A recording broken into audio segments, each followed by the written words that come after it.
Monday, 22nd of January, was in the Islamic calendar the 27th day of Rajab, which until this week was commemorated by Muslims the world over for two other events.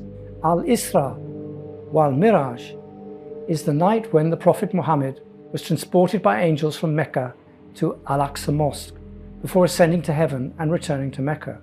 This journey, during which the Prophet met Moses, Abraham, Adam and Jesus, was instructed by God and is a pillar of the Muslim faith. It links Muslims to Al-Aqsa.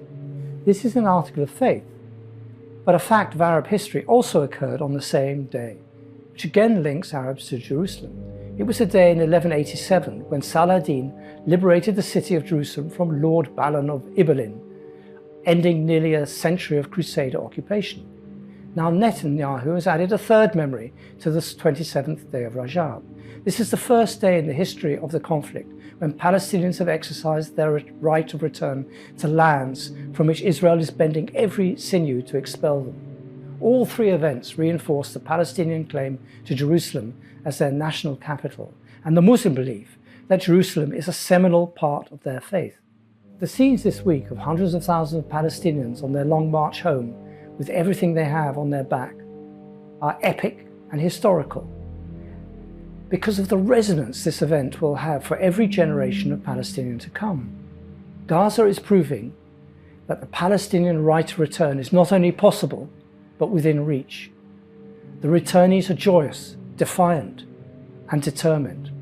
Northern Gaza suffered the longest and hardest period of occupation, the full 471 days of war, of all of Gaza. It was a place Israel tried to clear repeatedly of Hamas fighters, and then of all its citizens, by trying to starve them out. We can put figures on this. At least 5,000 people have been killed or are missing, with another 9,500 wounded. These casualties were intended, they were planned.